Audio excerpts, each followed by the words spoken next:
Alors bonsoir, on va vous montrer un tutoriel sur les redstone. Donc j'ai apporté mon ami Raphaël qui va vous expliquer. Ouais, bon. Aujourd'hui, nous allons voir comment fonctionnent certains pulseurs. Tout d'abord, ce qu'il faut savoir, c'est que quand une torche de redstone... attendez, j'ai fait une erreur. Quand une torche de redstone est alimentée par de la redstone, elle s'éteint. On peut aussi le faire avec de la redstone normale. Voilà. Et c'est sur ce principe que la plupart des pulseurs fonctionnent. Ouais, fonctionnent. Bon, je vais vous montrer un pulseur très simple, le plus connu peut-être. Il faut mettre 5 blocs comme ça, comme vous voyez, et tous relier les blocs avec de la redstone. Donc il est bien compris. Et oui. Par contre, il y a un défaut de ce pulseur, c'est que des fois les torches elles grillent et ils ne marchent plus. Alors, je vais vous en montrer un autre.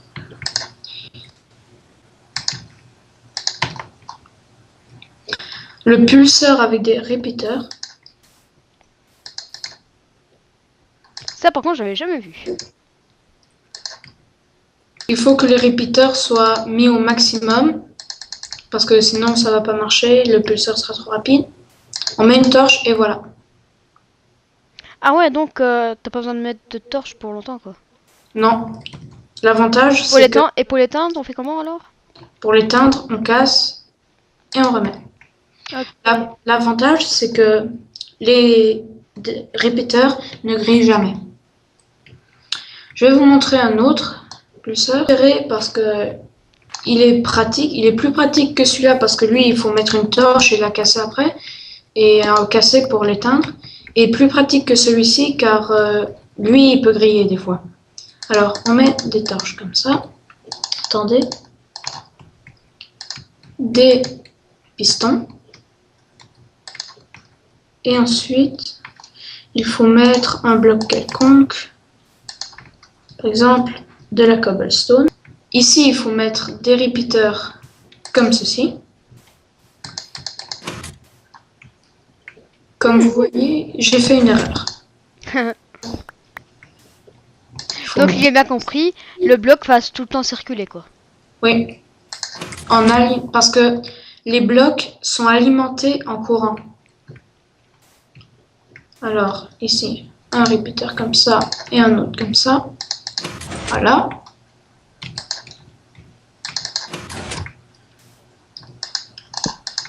Et ici, pareil. Voilà.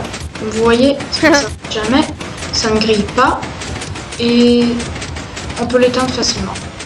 Ok, bon c'est très bien.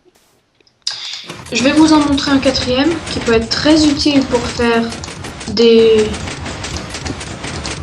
J'ai éteint parce que ça faisait beaucoup de bruit. ou à boule de feu. Je vais vous montrer. C'est un pulseur très rapide et qui grille très souvent parce qu'il utilise des torches.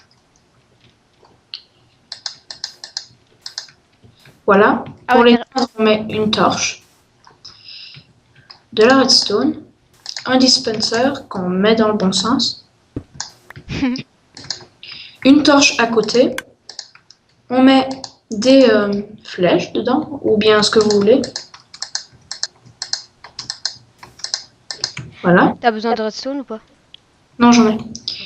Et ensuite, on enlève. Et j'ai cassé un bloc de redstone en trop. Comme vous voyez, ça tire très rapidement. Ah, donc c'est comme si c'était un piège. Ouais. Par exemple, on peut relier ça avec des plaques de pression, des systèmes comme ça. Je vais vous expliquer les plaques de pression et les autres. Maintenant, Amaury va me faire le plaisir de casser cette torche. Et moi, je me trouve devant. Ok, bonne chance. Comme vous voyez, je ne meurs pas et c'est inexplicable.